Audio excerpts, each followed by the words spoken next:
This is the home of many Masai people, whose traditional way of life is now under threat.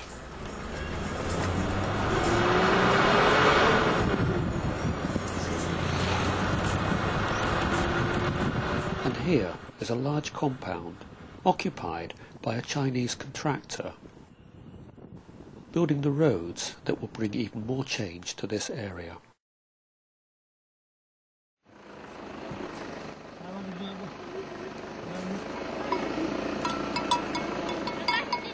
Near to the compound is a traditional Masai settlement known as a boma.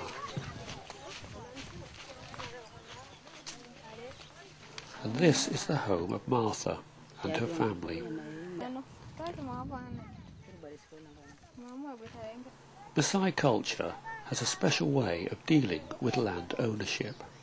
Within the Masai community, when you talk of communal ownership, it means that every person has a right to own the land.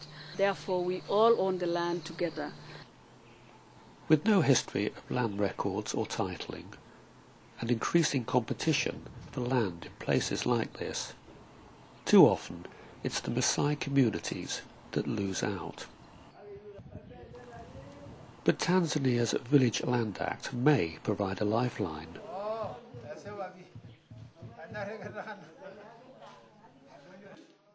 This new system is administered locally at village level. I meet the executive officer for Longido Council, who tells me that their system for issuing customary land certificates is much simpler and quicker than land titling, and a decision can be made here by the village council. The locally elected village chair has found that this kind of certificate can help to protect poor people when outsiders try to grab their land. There is a challenge on the Village Land Act. Even though it's very favorable in terms of the writings, the implementation part always becomes an issue.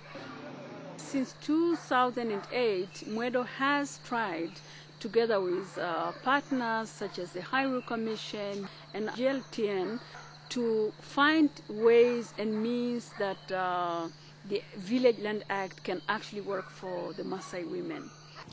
Martha is one of many women who have learnt about their land rights and about making the legislation work for them.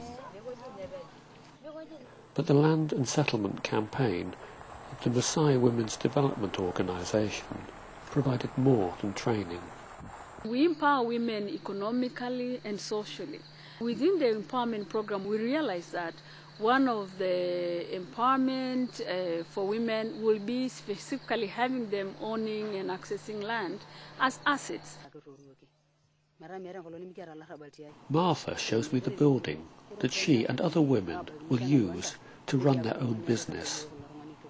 Together, they can ask the village council for a collective land certificate so that their joint interest is protected.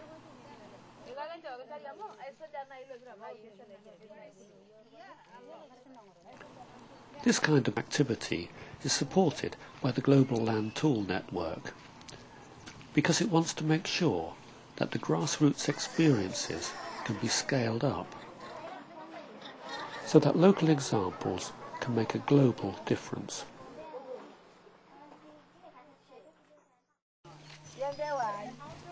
Back at Martha's Boma, the recognition of her occupation is already paying dividends.